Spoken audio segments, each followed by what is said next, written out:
Alright, today we're going to whip up a fly called the Blue Baretta. It's been a very productive fly for me, based off of Lance Egan's thread-bodied Frenchie. And the characteristics of this fly is that it gets down really fast. It's a great searching pattern. Doesn't really look like one thing or another. I'm starting to guess that it is being taken as a caddis, but it has mayfly characteristics to it. So yeah, just a good searching pattern. It has lots of contrasting colors and works really well for me. So it's one of my confidence flies that I use. Been very happy. Let's get rolling. So start off with the ML058 Moonlit hook, size 14, with a 3.5 millimeter tungsten bead by Moonlit as well in the blue color.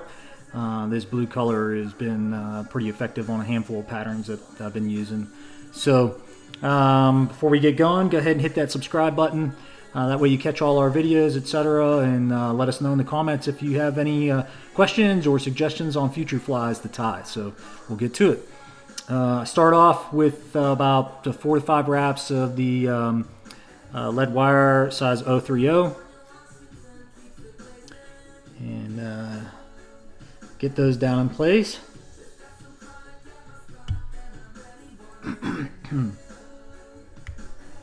It's about 4 wraps. I like to keep them, I like some weight to it in addition to the bead, but you got to have some space back here towards the tail end of the fly to get your tails in and get them to lay rat and have enough room in there to get that body to kind of level out and taper the correct way. So as you've seen in my other videos, one of the tricks that I use is I start to wrap my thread right behind the bead even though there's lead there, and then come back and trap that lead.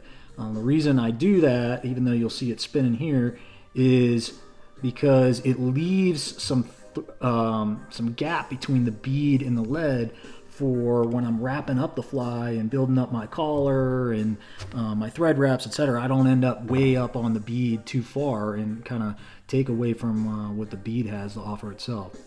Alright, so I get that down, I get my thread wraps, and you can see I'm just right before the bend that starts to occur. I'm stopping. Get my thread there. Then the next thing I'll do is I'll take some CDL, some Coq de Leon. I use the lighter colored Speckled Coq de Leon. And what I do is I pull about, I don't know, 8 to 10 of those fibers off of the stem. And I lay those in place about, I don't know, 3/4 of a body length off of the back of the fly for the tails, what I like for a length. Then I put a nice couple wraps on there to hold that in place. And sometimes I'll even sneak, if I can, a thread wrap underneath of those.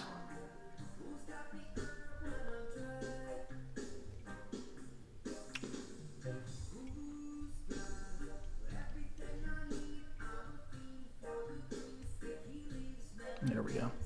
That kind of stands them up a little bit. Sometimes they can be tricky, as you see. And I cut these tails off, or butt ends, and start wrapping up to the bead. I come back down, and I want to kind of make this body nice and even, and have all of that lead covered up. So I get it pretty even. And I wrap in some chartreuse wire in BR. Oops. Wrap that back. I try to keep that on the top.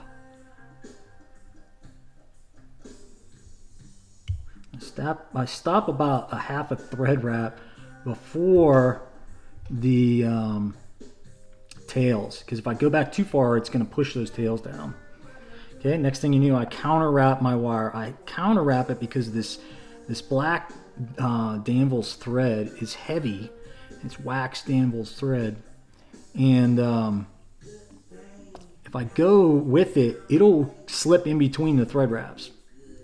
And so I like to have that wrap nice and neat,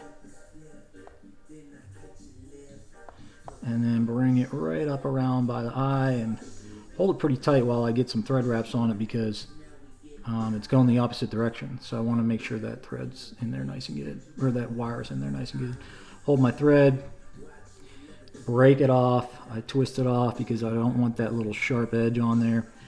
And then I take and put a 2-turn half hitch or hitch on there, 2-turn whip finish. Okay. Then I cut off. We're not done, but we're close. So now that I have that in place, I take my UV clear flow from Loon. Use whatever you want, really. I like the flow because it's easy to work with, and I don't have to put a finish coat on it, whatever else I use. Put some on there. Use my bodkin to spread it out because I don't want to get it way down onto those tails and bind all those tails together, so it just takes a second to kind of work out around. And you don't need a lot. You're basically just trying to get a nice light shiny coating on there. It's almost like a varnish.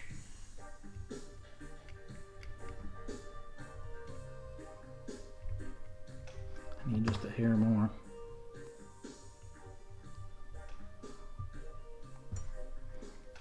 Alright.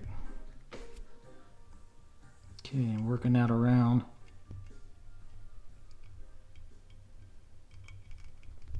You can hear that wire working on there. Okay, get that nice and clean. Keep it rotating, and then I flash it.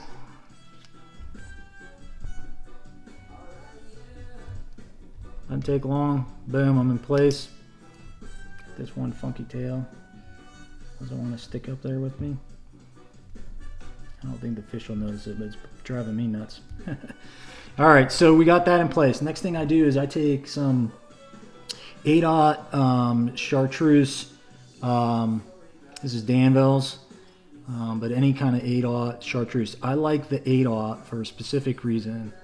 I tie this in, but I like it because it's really a fine thread, and if I use a heavy thread, I feel like I build up a little too much in this zone too quickly, because you're going to put some dubbing in and whatnot, and I don't like to have too much of my my thread material build up, because then I end up covering up half the darn bead with thread material.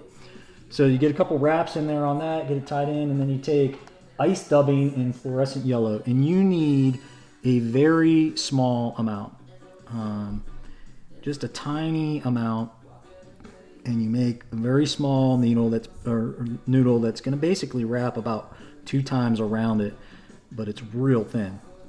So I'll come around, boom, and we're done. All we got to do is whip it. So now that I have it in place, I'll put a 3-turn whip on there.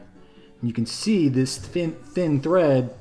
I'm able to put a 3-turn whip on there, and I'm not crushing all of my dubbing material. There's still quite a bit of dubbing material there, and it's not getting all covered up. And then the last thing I do, because I like my flies to be really durable, is I put a little bit of crazy glue on the thread.